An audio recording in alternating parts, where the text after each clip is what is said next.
Hey everybody, it's Green Machine 55 here and welcome back. And today we are playing Kerbal Space Program again.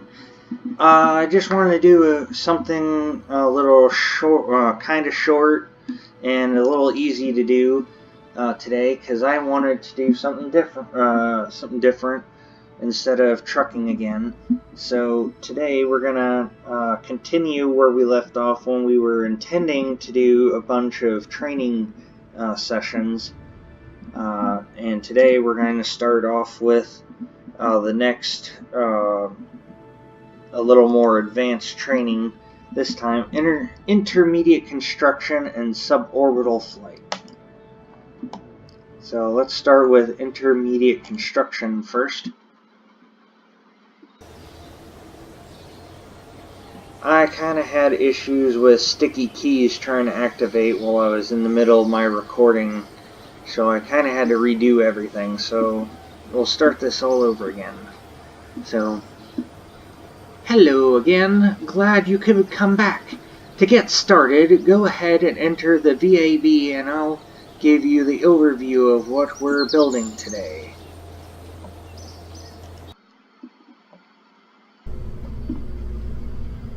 Here we are again. Now to business.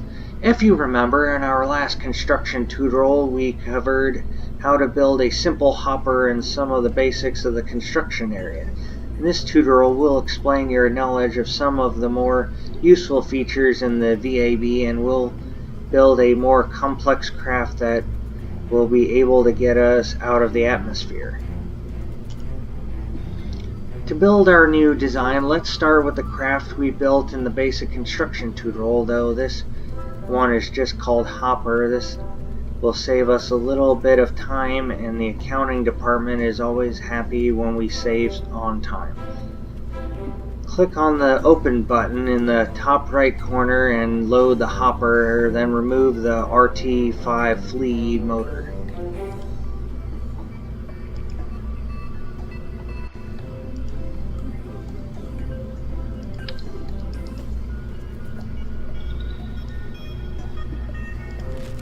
There we go. If you mess up, you can recreate the craft from the part list by placing a pod first, then a parachute on top of it.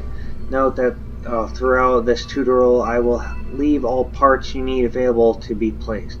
If you delete the craft file somehow, close the load dial and open it again and the craft will be back. Unlike last time, we won't be bringing the whole vessel back, so we can change our parachute stats from what we used before. Right click on the parachute and verify that its deployment altitude is set to 1000 m as last time, but also set the minimum pressure slider all the way to the right at 0.75 atmospheres. That corresponds to an altitude on Kerbal of about 2 kilometers. It means a much shorter time hanging around during descent.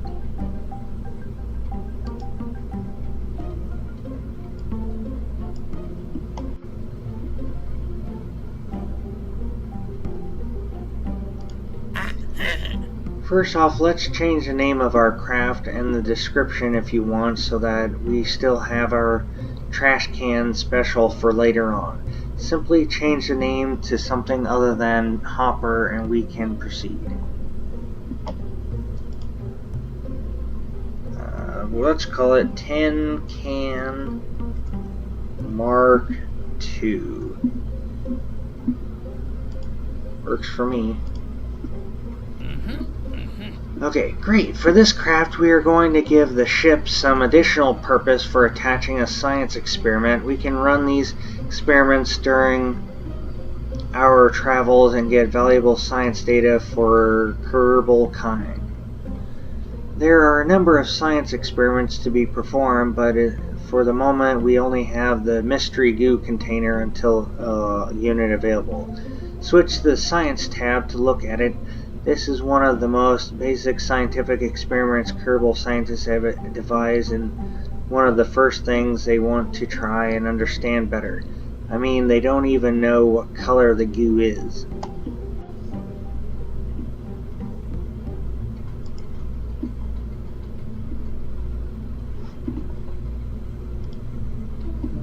When you pick up the part, you will see that it's designed to attach to the sides of the other parts, i.e.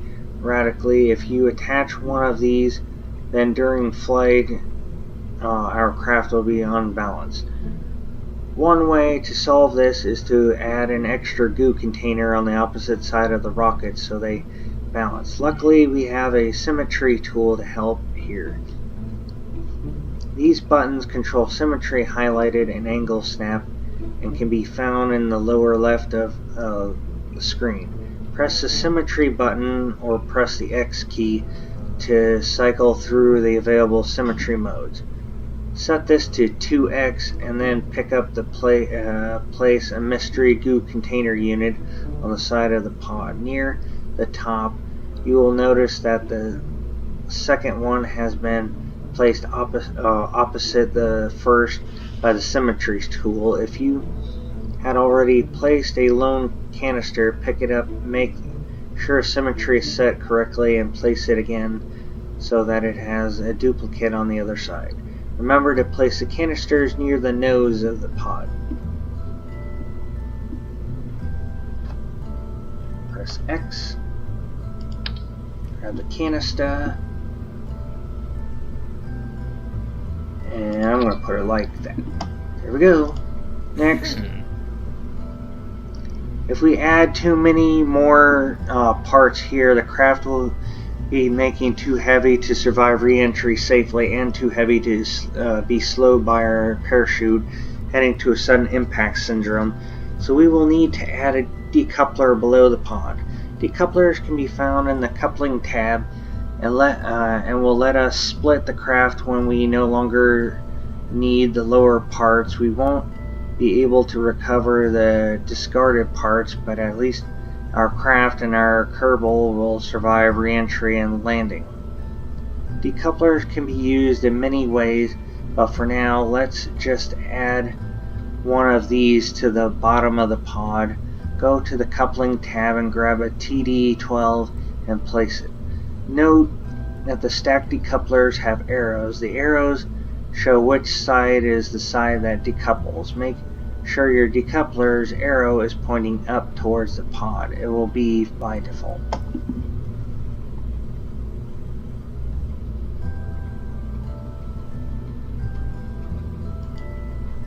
Not that.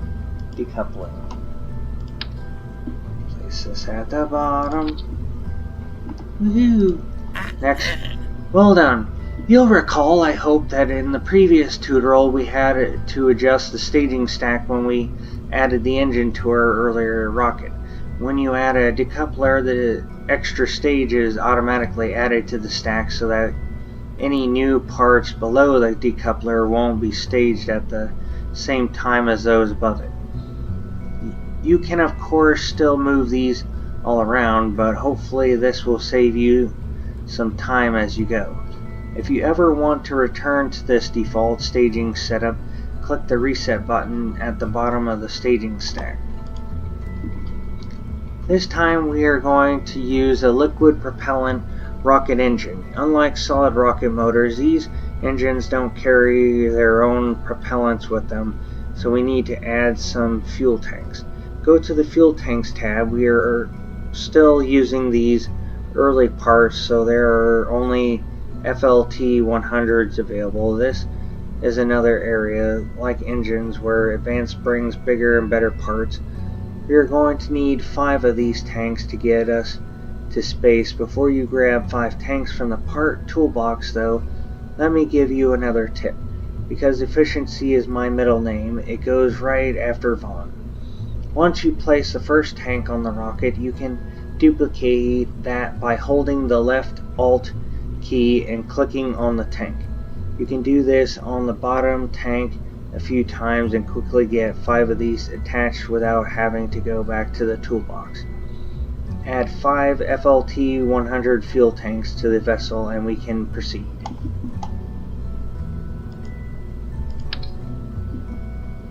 So that. Now click left Alt, click it again, or not that.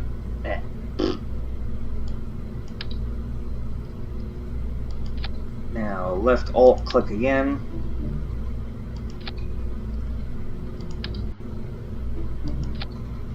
That's 1, 2, 3, 4, and 5. There we go. All 5. Next. Good. Switch over to the Engines tab now. The swivel engine you see here is obviously different from the flea we used before. This is a liquid engine and it needs and burns both liquid fuel and oxidizer. Funnily enough, that's what we just added to the rocket. Attach the LVT-45 swivel to the bottom of the rocket stack now and keep an eye on the staging stack to see how it changes.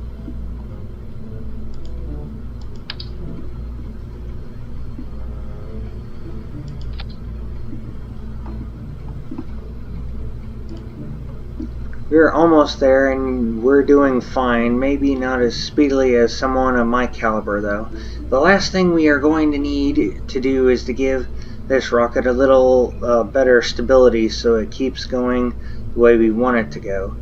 We will achieve this by adding some fins near the bottom of the rocket. Fins can be found in the aerodynamics tab. Set the symmetry mode to 4x so we will place them on both axes. Also turn on angle snap.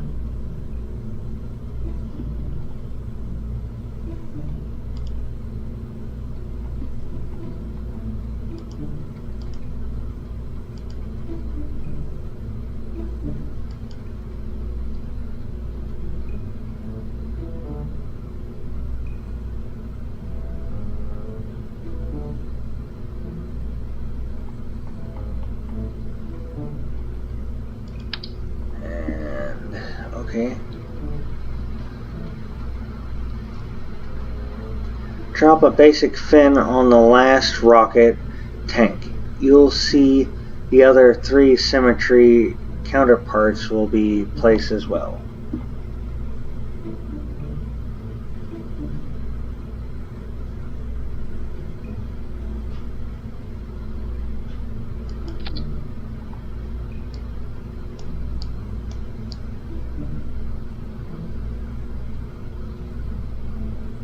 There we go. Okay. Boing. Excellent. We've now got a rocket that will let us reach for the stars. Admittedly, I did say reach for, as this is a basic rocket which can't achieve orbit, but on the bright side, this means re-entry will also be basic. You've done a great job in building a basic hopper and a suborbit capable rocket. Hopefully you've learned a few things about how to build a craft and how to use some of the shortcuts that are in here. Feel free to hang around a bit and try your hand at other things too, or perhaps you could look at the next lesson on the suborbital flight where we will see just how well this rocket performs, or head over to the science tutorial to learn how to advance your career and unlock more parts. If you could show yourself out of the construction facility with the red button on the top right when you're done experimenting, that would be great. No vessels you create. Yeah. So let's move on.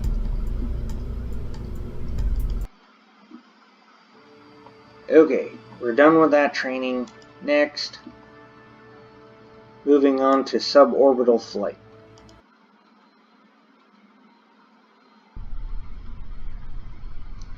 Okay, hello again. Glad you could make it back. Today we will take an exciting step, getting our first kerbal into space. Yep, with a capital S.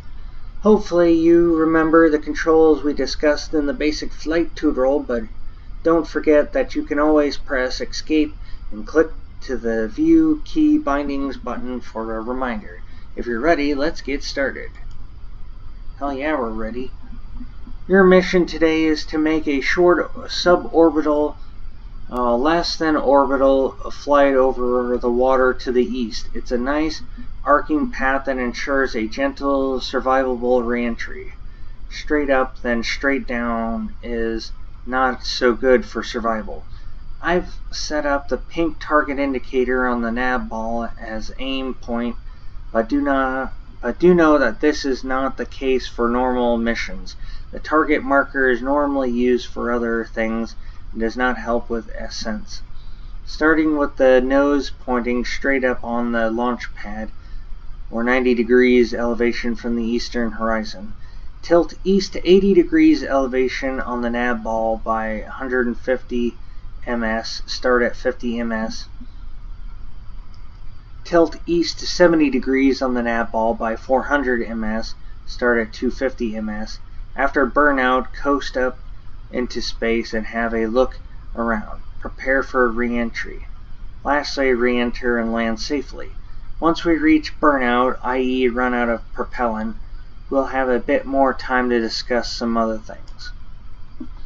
Unlike the Hopper in our first lesson, this new craft has liquid fuel engines. This means we can use the throttle to set the output power of the ship's engines.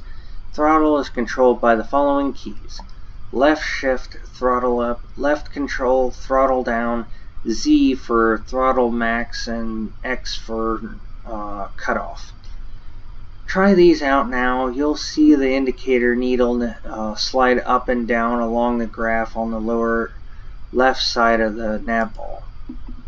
SAS stands for Stability Augmentation System, although kerbal astronauts usually refer to it as Sickness Avoidance Scheme. Whatever it stands for, what it does is try to stop the ship from spinning around using the computer-controlled auto torque drive compensator technology to counteract the rotation of the ship. In its simplest mode, it will keep the ship aligned with the orientation it has when you turn SAS on, or if you pitch, yaw, roll while SAS is on, the orientation when you release the controls.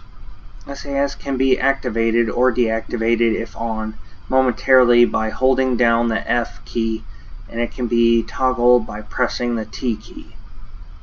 If you have problems following the maneuvers, once you enable SAS and lift off, you can click the small red button to the left of the nav ball that has a miniature target indicator. It's the lower left of all the buttons.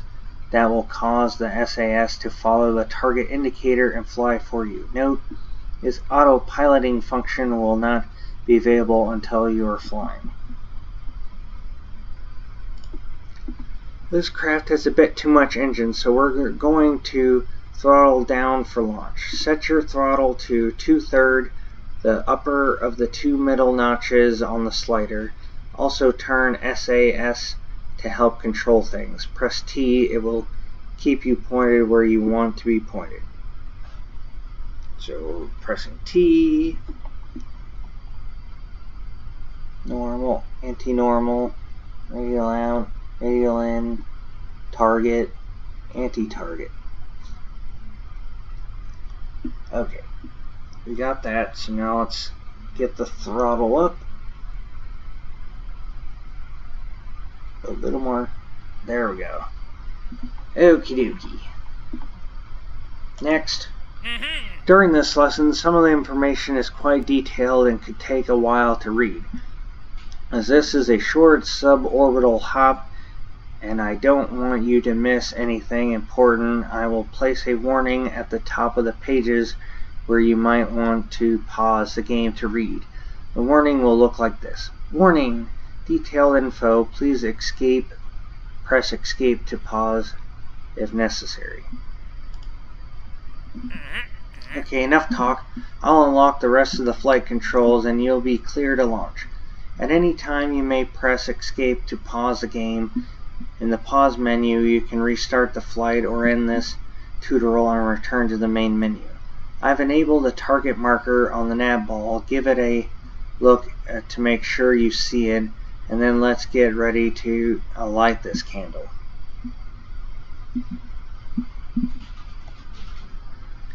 Let's see, restart the flight or tutorial and return to me.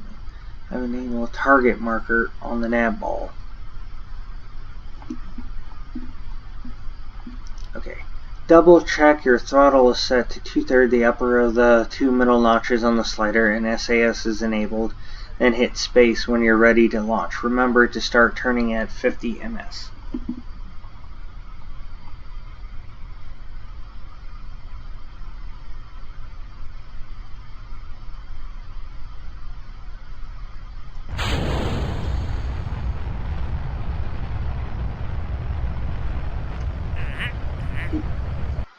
Okay, now's the time to start turning. Follow the target marker to 80 degrees by the time you reach 150.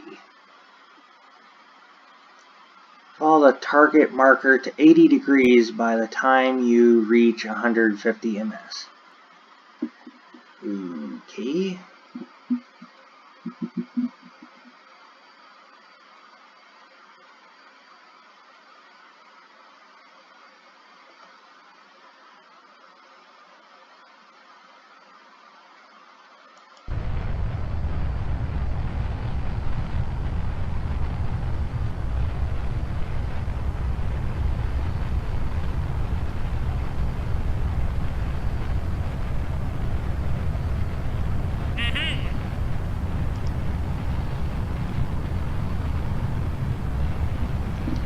Looking good. Now let's turn to a little more. You're aiming to get. Okay. Excellent work. You've got the rocket just where it needs to be in order to reach space. You should be able to let SES keep the craft steady for a while as we accelerate further. Now go ahead and throttle up to full power. Oop. Info. Oh. Detailed info. Press escape to pause if necessary. Great work. You've succeeded in getting your ship on a trajectory bound for space. I've now set your target indicator to align with your velocity vector that will minimize drag by turning the smallest side of the vehicle into the airflow. Somewhere around here you will see the nav ball speed indicator auto switch from surface to orbit, accompanied by the speed number jumping. Go ahead and switch it back to surface mode by clicking on it until it says surface again. Wait, no. You've succeeded in getting your ship on a trajectory bound for space. I've now set your target indicator to align with your velocity vector that will minimize drag by turning the smallest side of the vehicle into the airflow. Somewhere around here you will see the nav ball speed indicator auto switch from surface to orbit, accompanied by the speed number jumping. Go ahead and switch it back to surface mode by clicking on it until it says surface again. You might have noticed some flickering flames near the end of your burn there, which is due to the high speed of your craft in the atmosphere. Normally your ascent would be a little slower, but I'm sure my friend Warner has helped you build a ship that can withstand this heat, and besides, this high and this slow, you'll be fine. If you want to have a look at your trajectory, you can switch to the map, M key, to have a look at your projected path. Just remember to come back to flight mode again.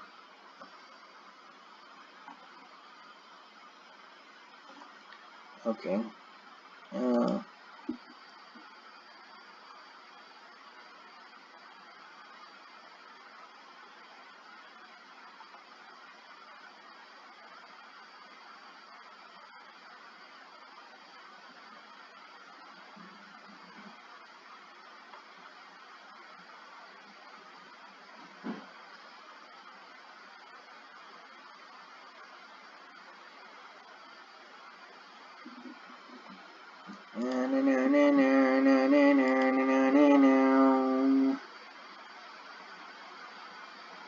That's not what I was hoping that was about.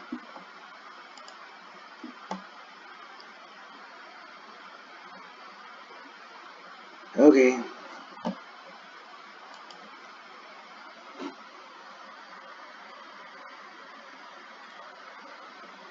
So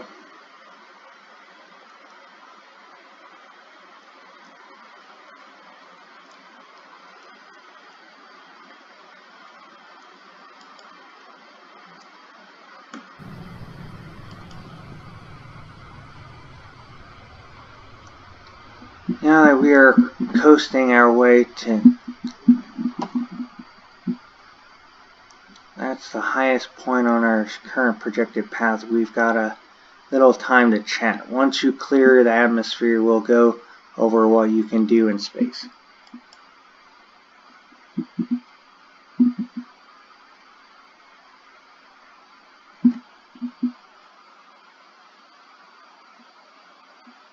Twisting.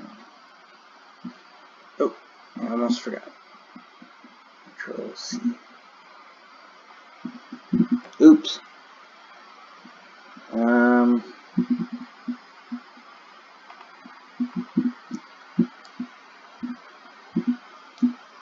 That is not what I wanted to do.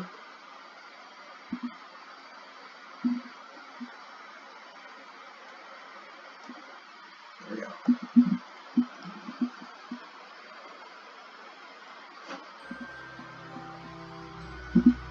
Okay. While we float up here beyond the atmosphere, I'll quickly tell you about a couple of things you can do. With an advanced enough astronaut complex, we could train our kerbals to be able to spacewalk. We won't be doing that on this flight. Also, when you are carrying science devices like our goo canisters, we can perform experiments. Feel free to play with the goo canisters now by right-clicking on them.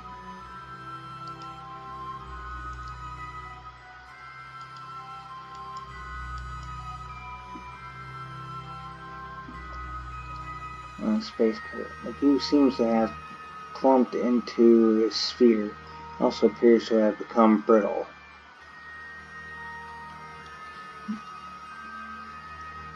Feel free to click on them. I'll let you know when it's time. Okay. Transmit data. If we're near the edge. Okay. Now hold steady on our new altitude. Let SAS do its job. And get ready to decouple the stage and start re-entry. Okay.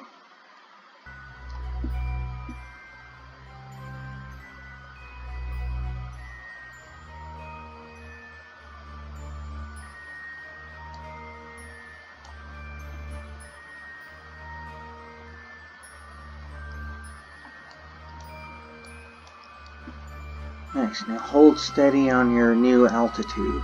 Let SAS do its job and get ready to decouple the stage and start re-entry.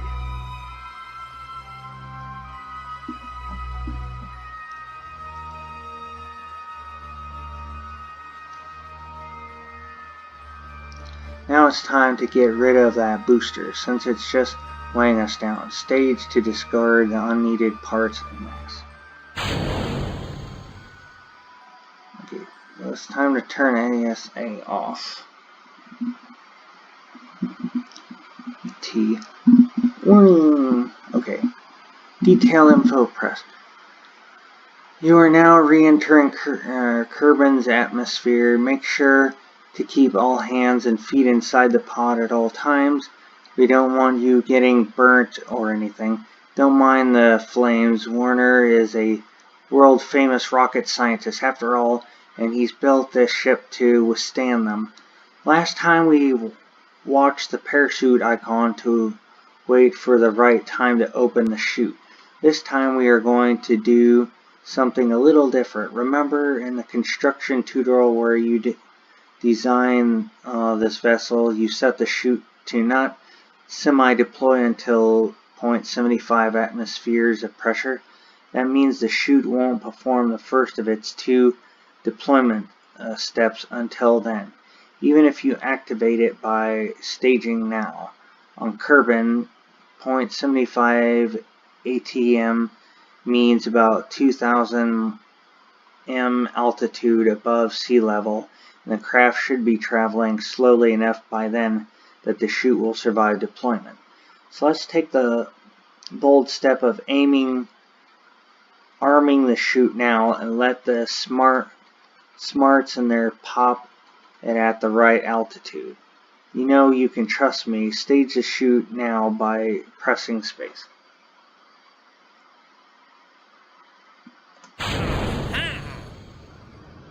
Okay. Awesome. So while we set your chute to not actually semi-deploy until around, we do look out for you at mission control. We do need to ensure that the opening height, its second full deployment step, is correct. You can even adjust these parameters during flight, so right-click on the parachute now and check their sliders. Don't touch the pressure slider or bad things will happen, and make sure the full deploy altitude is no less than 1000 m or you will not have enough time to slow down. Once you're satisfied, just hang on until about 2 km and watch the parachute trigger itself according to the settings we've chosen. While we're waiting, I want you to look at the bottom of the capsule. Note that you do not have a heat shield. You don't need one because this is such a gentle flight. Actually, a heat shield would make things more dangerous on this craft because the additional mass would be pushing the limits of this model of parachute.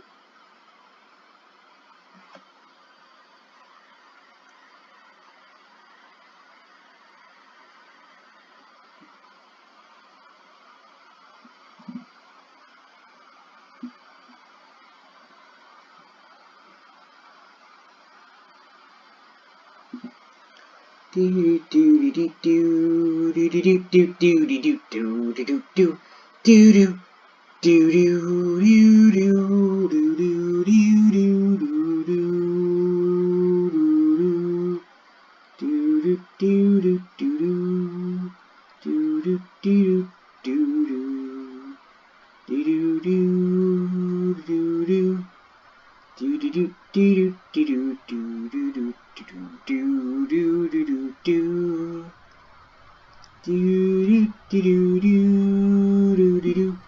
Ooh, look at that re-entry. Watching that re-entry.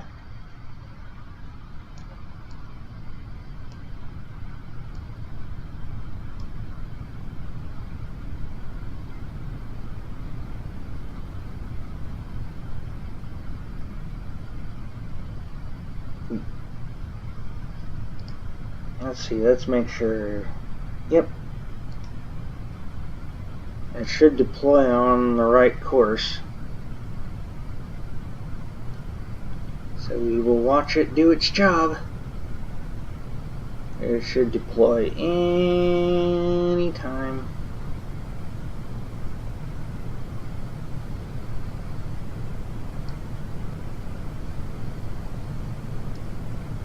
And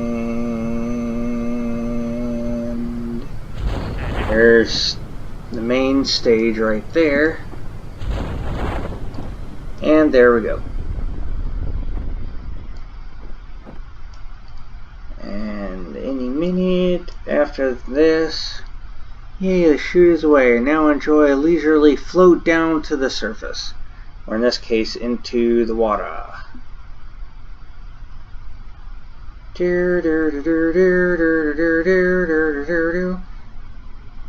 So, I think that's going to be it for this episode. Let's see. Do you guys want to see me do the rest of the training sessions, and then get into actually building rockets and upgrading, or are you guys not really all that interested in me doing the Kerbal space program? Let me know down in the comments below, and we'll get into this a lot more. But for now, touchdown! Welcome back, and congratulations on completing and even surviving your first real mission.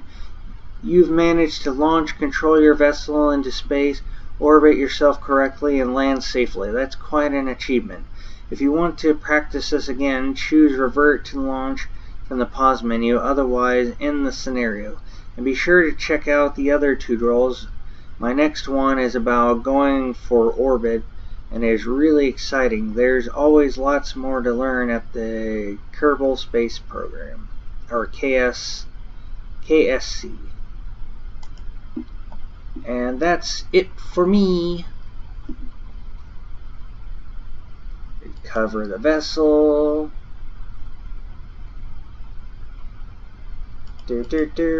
Back to Space Center.